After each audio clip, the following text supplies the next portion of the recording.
नमस्कार, एक बार फिर से मैं आप सभी के सामने उपस्थित हूँ एक बहुत ही इंपॉर्टेंट न्यूज़ के साथ। न्यूज़ क्या है, यहाँ पर एक चौंकाने वाली न्यूज़ है, यानी कि ये कोई बहुत ही सीरियस मुद्दा है जिस पर हमें सच में डिस्कशन करना चाहिए। बात ये है कि यूएन ने एक रिपोर्ट पेश करी और इस रिपोर्ट में बताया है कि भारत में अब तक 20 करोड़ लड़कियों की शादी बचपन में ही कर दी गई है, जो कि एक बहुत ही चिंता का विषय है।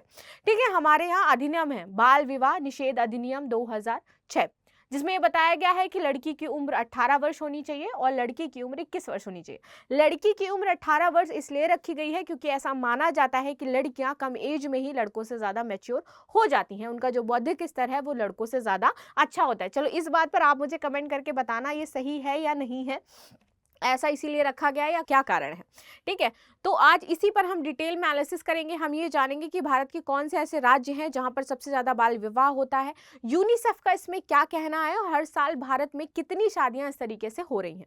तो इसी पर डिटेल में डिस्कशन करेंगे। मेरा नाम है प्राची मिश्रा और संस्कृति आईएएस के इस प्लेटफॉर्म पर आपका स्वागत है। चलिए शुरुआत कर लेते हैं आज की क्लास की। ठीक है, इससे पहले आप सभी के लिए सूचना कि यूपीएससी और पीसीएस पर आपको 75% तक का डिस्काउंट दिया जा रहा है। तो जो भी बच्चे इसमें एनरोल कराना चाहते हैं वो 5 से 12 जुलाई के बीच में एनरोल करा सकते हैं। चलिए ले लेते हैं अपनी news. Over 1/3 of Indian women married in childhood, UN report. UN ने एक रिपोर्ट पेश करी और उसमें बोला 1/3 जो महिलाओं की शादी हुई है उसमें से महिलाएं क्या है, 1/3 महिलाएं ऐसी हैं जो चाइल्ड मैरिज का शिकार हुई हैं, जिनकी बचपन में ही शादी हो गई है। और चाइल्ड मैरिज की भी यदि मैं बात करूं तो उसमें से 2023 में आपकी शादियां हुई टोटल 59,364। ये 2023 की शादियों का आंकड़ा है, जो कि कैसा था, चाइल्ड मैरिज का आंकड़ा था। चाइल्ड मैरिज हुई, ठीक है, चाइल्ड मैरिज हुई है, ठीक है। और इस समय जो लड़कियों की उम्र थी वो थी 10 से 14 वर्ष, और इसमें भी 9 साल से भी कम लड़कियों की उम्र थी जिनकी शादी हुई है। वो संख्या आपकी है 0.6%। इसमें से कि इतने विवाह इसमें ऐसे हुए हैं जिनमें लड़कियों की संख्या जो साल है वो 9 साल से कम की है। ठीक है, ये बात यहाँ पर कही गई है, यहाँ पर ये बातें आपको बताई गई हैं। तो आई होप आपको ये चीजें समझ में आई होंगी। चलिए अब लेकिन यहाँ पर आपका जैसे डेली का मेंस क्वेश्चन देती हूँ मैं, मेंस क्वेश्चन जरूर ध्यान में रखिएगा कि भारत में महिलाओं की स्थिति की विवेचना करते हुए इनके लिए सरकार द्वारा किए जा रहे सुधारों पर चर्चा अवश्य करें। क्वेश्चन जरूर लिख करके भेजें, अच्छे से लिखिएगा, मस्त क्वेश्चन लिखिएगा, आंसर लिखिएगा उसका, ठीक है, उसको एनालिसिस करके आपको बताया जाएगा। चलिए आगे बात कर लेते हैं। इसमें क्या है चर्चा का विषय, क्यों चर्चा में है। देखिए, संयुक्त राष्ट्र की एक हालिया रिपोर्ट में कहा गया है कि भारत में 20 करोड़ से ज्यादा महिलाएं ऐसी हैं जिनकी शादी बचपन में ही हो जाती है। और यदि मैं बात करूं भारत के ऐसे कौन से राज्य हैं जो बाल विवाह में सबसे आगे हैं, तो आपको 3 राज्य देखने को मिलेंगे। पहले स्थान पर आपको देखने को मिलेगा राजस्थान, ठीक है, दूसरे स्थान पर आपको मिलेगा बिहार, और लास्ट प्लेस आपका हो जाता है पश्चिम बंगाल, जहां पर कहते हैं कि महिलाओं की बहुत ज्यादा क्या है, रिस्पेक्ट होती है, पूजा करी जाती है उनको दुर्गा के समान। ठीक है, दुर्गा माता के समान उनको पूजा जाता है। और वहीं पर पश्चिम बंगाल में आप देखोगे महिलाओं की स्थिति बहुत ही ज्यादा खराब है। रिपोर्ट पर मत जाना, क्योंकि रिपोर्ट नहीं, वास्तविकता की बात करनी चाहिए। यहाँ पर वास्तविकता ये कहती है कि पश्चिम बंगाल में महिलाएं सुरक्षित नहीं है, लेकिन जब सुरक्षा की रिपोर्ट आती है तो उसमें यह कहा जाता है कि पश्चिम बंगाल में सबसे ज्यादा महिलाएं सुरक्षित हैं। वहीं आप देखोगे कि महिलाओं की स्थिति पश्चिम बंगाल में बहुत ज्यादा खराब है। ह्यूमन ट्रैफिकिंग सबसे ज्यादा पश्चिम बंगाल के बॉर्डर एरिया से की जाती है, नेपाल से की जाती है। वहीं मेघालय और त्रिपुरा की बात करूं तो वो ऐसे जिले हो जाते हैं जहां पर महिलाओं को खरीदा जाता है और बेचा जाता है। तो ये सारी चीजें हमारे लिए बहुत प्राउड का विषय नहीं है। और जब इंटरनेशनल रिपोर्ट में ये बात निकल करके सामने आ रही है तो सोचो भारत की स्थिति इस टाइम कैसी होगी। ठीक है, चलिए, पूरे विश्व में अनुमान लगाया जा रहा है कि 6.4 करोड़ लड़कियां और महिलाओं की शादी 18 साल पूरे होने से पहले ही हो गई है। और इन मामलों में 1/3 मामले सिर्फ और सिर्फ भारत के हैं, जहां भारत में ये चीजें देखने को मिली हैं। आगे बात कर लेते हैं। सतत विकास लक्ष्य रिपोर्ट 2024 क्या कहती है।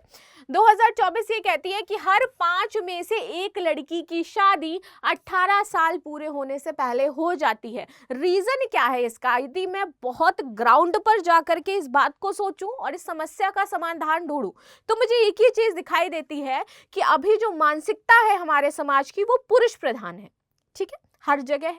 और वहीं यदि मैं गांव इलाकों में जाऊं और जहां पर देखूं कि क्योंकि वो शिक्षित तो है नहीं, मजदूर वर्ग के वो लोग हैं, उनको 5-6 बेटियां हो गई हैं। लड़की की चाह में उन्होंने बेटियां बहुत ज़्यादा उनको हो गई हैं कि अब इस बार लड़का हो जाएगा। तो जब 5-6 बेटियां हो गई हैं, अंत में एक लड़का होता है, तो उसके पश्चात उन पर बोझ तो है ही, मजदूरी वो कर रहे हैं, अच्छी शिक्षा वो दे नहीं पाएंगे, और लड़कियों की शादी करने के लिए जो दहेज की प्रथा है हमारे समाज में बहुत ज़्यादा प्रचलित है। तो उसके लिए हमें क्या करना है, लड़कियों को या तो वो बहुत अच्छे खानदान में ज़्यादा उम्र दराज व्यक्ति के साथ वो दे देते हैं, और उसके लड़की के बदले वो पैसे ले लेते हैं। ऐसा मैंने अपने सामने होते हुए देखी हैं चीज़ें।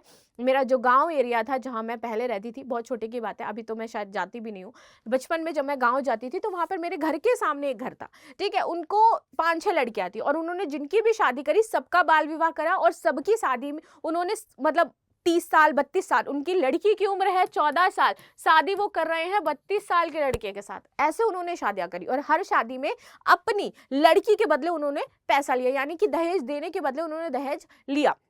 तो ये चीजें इस तरीके से बिल्ड होती हैं, समाज में देखने को मिलती हैं। तो इसको खत्म करने का एकमात्र उपाय है कि लोगों को बताया जाए, शिक्षित एक तो किया जाए। यदि शिक्षित होंगे वो समझेंगे कि हाँ, समाज में हम अगर हम वाकई इतने सारे हमारे बच्चे हैं तो इनका हम भरण पोषण कैसे करेंगे, साथ ही साथ इनका विवाह भी हमें आगे करना है तो वो कैसे करेंगे। तो ये जो खत्म हो सकता है, ये गांव इलाकों में धीरे धीरे करके ही खत्म होगा। आप इसको एक बार में खत्म नहीं कर सकते हो, उसके लिए जरूरी है कि उनको बुनियादी शिक्षा दी जाए। क्योंकि जब उसी 6-7 लड़कियों में से एक लड़की ऐसी निकलेगी ना जो कहेगी कि नहीं ये चीज गलत है, जो अपने ही परिवार का विरोध करेगी, जो शिक्षा को महत्व देगी, तो उसके बाद वहां से चीजें चेंज हो जाएंगी, यानी कि उस परिवार में अब आगे ऐसी चीजें नहीं देखने को मिलेंगी। और चेंजमेंट ऐसा ही आता है, हर घर में एक इंसान ऐसा होगा जो पूरे घर को बदल के रख देगा, एक अच्छे वे की यदि मैं बात करूं तो, ठीक है। तो आपको भी अपने घर का ऐसा ही बनना है कि पूरे घर की हिस्ट्री ज्योग्राफी आप बदल दीजिए, लेकिन अच्छे वे में बदलिए, ठीक। चलिए आगे बात करते हैं। वहीं 25 साल से पहले शादी करने की संख्या 4 में से 1 है, कि लोग 4 में से एक ऐसी लड़की है जो 25 साल से पहले ही उसकी शादी हो जाती है, इसमें कोई गलत बात नहीं है। लेकिन ये जो आपको 5 में से एक लड़की ऐसे दिखाई दे रही है जिसकी शादी 18 वर्ष से पहले ही हो रही है, उससे बहुत सारी प्रॉब्लम क्रिएट होती हैं। कम उम्र में यदि उनकी शादी होगी, कम उम्र में वो प्रेग्नेंट होगी, कई बार उनके स्वास्थ्य को लेकर के दिक्कतें होती हैं, डेथ तक हो जाती है। फिर उसके बाद उसका जो बच्चा है उसको कौन फैमिली में पालेगा पोसेगा, फिर उसके बाद फिर वो किसी अन्य महिला के साथ शादी करते हैं, और ये जो प्रोसेस है ये बहुत ही ज्यादा एक डिस्टर्ब चीजें क्रिएट कर देता है। आगे बात करें, समय से पहले शादी करने को लेकर के कई तरीके के सुधार किए गए हैं, और लगभग पिछले तिमाही सदी से 68 करोड़ बाल विवाह को रोका गया है, ठीक है। तो 68 करोड़ बाल विवाह अभी तक पिछले तिमाही से रोके गए हैं। आगे बात कर लेते हैं, लैंगिक समानता के पीछे रह गई दुनिया। हम बात करते हैं लैंगिक समानता की, लेकिन वही हमें देखने को मिलता है जब रिपोर्ट्स आती हैं कि हम तो बहुत पीछे हैं अभी वर्ल्ड में। तो इसी की बात करते हैं। संयुक्त राष्ट्र ने दुख जताते हुए कहा कि इन प्रगतियों के बावजूद भी हम इतना क्या कर रहे हैं, प्रोग्रेस कर रहे हैं पूरे वर्ल्ड में, उसके बावजूद भी लैंगिक समानता में हम पीछे रहे जा रहे हैं। महिलाओं के खिलाफ हिंसा जैसे कई मामले सामने आए, और जैसे जैसे चीजें आगे बढ़ती जा रही है आप देख रहे हो कि और ज्यादा हिंसात्मक चीजें हो रही हैं। हम जितने ज्यादा डेवलप हो रहे हैं उतना ही और हमें देखने को मिल रहा है कि समाज में दहेज प्रथा को लेकर के हत्या कर दी गई है, किसी ने काट करके फ्रिज में भर दिया। तो ये जो केसेस नए आपको दिखाई दे रहे हैं ना, उसका कारण कहीं ना कहीं आप देखोगे कि बदलते ये जो सोशल मीडिया का दौर है, ये जो AI है, इसमें बहुत बड़ा उसका योगदान है। आप माने चाहे ना माने, बट इट्स ट्रू। बाकी जो लोग मेरे से सहमत हैं मुझे कमेंट करके जरूर बताएं। आगे देख लेते हैं, कई महिलाओं को यौन और प्रजनन स्वास्थ्य मामले में कमी जैसे मुद्दे आज भी झेलने को पड़ते हैं। जब वो कम उम्र में प्रेग्नेंट होंगी तो ऑफकोर्स वहां पर बहुत सारी दिक्कतें होती हैं। मौजूदा हालातों को देखते हुए पुरुषों और महिलाओं में समानता लाने में 176 साल लग जाएंगे। ऐसा उन्होंने बोला है कि 176 साल अभी हमें और लगेंगे, जब महिला और पुरुष सेम एक स्टेज पर खड़े होंगे, और जहां पर ये जो गैप है महिला और पुरुष के बीच में वो भर जाएगा, ठीक। चलिए आगे बात कर लेते हैं। लक्ष्य पूरे करने की रफ्तार ना के बराबर है। हमने इतने सारे लक्ष्य बना रखे हैं कि 2030 तक हमें ये लक्ष्य पाना है, लेकिन अगेन क्या होता है कि हम अपने लक्ष्यों से कहीं ना कहीं पीछे रह जाते हैं, अब चाहे कारण उसके कोई भी हो। देख लेते हैं, यहाँ पर रिपोर्ट में यह भी बताया गया है कि पूरे विश्व की स्थितियों में सुधार के लिए संयुक्त राष्ट्र द्वारा निर्धारित 169 टारगेट में से केवल और केवल 17% ही 2030 तक पूरे हो पाएंगे, जो अभी हाल ही में निर्धारित किए गए हैं पूरे वर्ल्ड के द्वारा। टारगेट्स हमारे 169, जिसमें से हम सिर्फ 17% टारगेट्स पूरे कर सकते हैं 2030 तक। 2015 में पूरे विश्व के नेताओं द्वारा जो लक्ष्य तय किए गए थे, उनका उद्देश्य था गरीबी को समाप्त करना, दूसरा था लैंगिक समानता प्राप्त करना, और ऐसे कई लक्ष्य उन्होंने बनाए और मुद्दों को हल करना जो समाज में एक तरीके से कुरीतियां पैदा कर रहे हैं, उन मुद्दों को शॉर्ट आउट करना। लेकिन इन लक्ष्यों की ओर आगे बढ़ने की जो हमारी रफ्तार है वो धीरे धीरे कम होती जा रही है। हम उन कोर मुद्दों पर बात नहीं कर पा रहे हैं, क्योंकि आप देखोगे हमारे यहाँ राजनीति हर मुद्दे पर ज्यादा हो जा रही है। किसी महिला का रेप होता है तो वहां महिला लिखने की बजाय हम लिखते हैं मुस्लिम महिला का रेप हुआ है। जब किसी पुरुष की हत्या होती है तो वहां पर लिखते हैं कि दलित को पीट पीट करके मार दिया गया, क्योंकि हम यहाँ पर कैटेगराइज करने में बिजी है ना, क्योंकि हमारी पॉलिटिक्स पीछे रह जाएगी। हमें मुद्दों पर ध्यान नहीं देना है, हमें ध्यान किस में देना है, पॉलिटिक्स पर ध्यान देना है। तो ये जो चीजें हैं ये हमें कहीं ना कहीं बहुत पीछे खींच रही हैं हमारे लक्ष्यों से। चलिए आगे बात कर लेते हैं। प्रयासों पर जोर देने की जरूरत यहाँ पर बताई गई है। संयुक्त राष्ट्र के महासचिव एंटोनियो गुटेरेस के मुताबिक इस रिपोर्ट को देखकर कुछ उम्मीदें लगाई जा रही हैं कि 2030 तक एजेंडा पूरा कर लिया जाएगा, लेकिन उसके लिए हमारे प्रयासों को और जोर देना पड़ेगा। जो अभी हम कर रहे हैं वो प्रयास शायद हमें डबल तिबल चौबल करने पड़े, तब जाकर के 2030 के हम कुछ लक्ष्य हैं वो पा सकते हैं।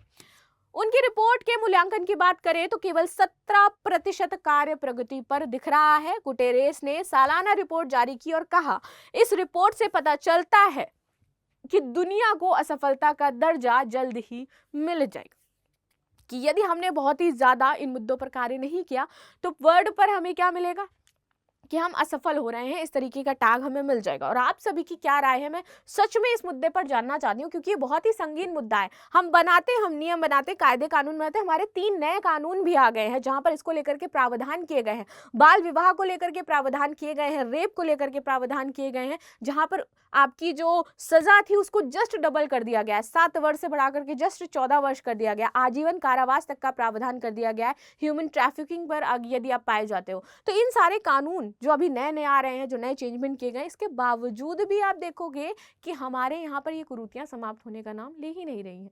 कारण यहाँ पर बहुत सारे हो जाते हैं। सिर्फ ये नहीं है कि वो व्यक्ति वो कार्य कर रहा है, कारण ये है कि जिसके साथ ये चीजें हो रही हैं शायद वो कहीं ना कहीं आकर के समाज में बोलता ही नहीं है। यदि आपके साथ कुछ भी गलत हो रहा है तो आप आकर के बोलिए। आपको ये नहीं सोचना है कि हमारी इज्जत का क्या होगा। यदि आपकी बेटी के साथ रेप हुआ है ना, तो वो सबसे बड़ा आपके साथ ड्रॉबैक है, यानी कि आपको अपनी बेटी के लिए खड़ा होना है। यहाँ पर आपको समाज की इज्जत नहीं सोचना है। समाज नहीं आएगा आपको ये बताने, आपको ये सिखाने और आपको कंसोल करने कि आगे जाकर के आपकी बेटी का भविष्य क्या होगा, आगे जाकर के वो क्या करने वाली है, आगे जाकर के कैसे उसकी चीजें होने वाली है। ये सारा कुछ निर्धारित आप स्वयं करोगे अपने बच्चों के लिए। तो ये सभी पेरेंट्स से है एक मेरी ये बात कि यदि आपकी बेटी के साथ कुछ भी गलत हो रहा है, एक तो इतने अच्छे रिलेशन रखिए कि वो आपको हर एक चीज बता पाए। कई बार लोग बता ही नहीं पाते हैं और वहां से वो धीरे धीरे धीरे धीरे बैकफॉल में चले जाते हैं। और इतना सशक्त बनाइए कि कोई उन्हें देख भी ना पाए, ठीक है, इतना पावरफुल बनाइए अपने बच्चों को। तो ये चीज़ें जो है, ये बस मेरा कहने का इतना ही उद्देश्य था कि ये चीज़ें जो सुधार है ना वो घर से शुरू होता है। कोई भी चेंजमेंट यदि आपको लाना है अपनी लाइफ में और पूरे समाज में, तो पहले उसके घर से शुरुआत करिए, अपने घर से शुरुआत करिए, फिर आप पूरे वर्ल्ड की तरफ मूव करिए। तो पहले क्या करना है, खुद में अपने घर में सुधार लाना है, फिर पूरे विश्व को हमें देखना है, ठीक है। तो इसी के साथ मैं लेक्चर यहीं पर खत्म करती हूँ। मिलते हैं नेक्स्ट क्लास में, तब तक के लिए धन्यवाद।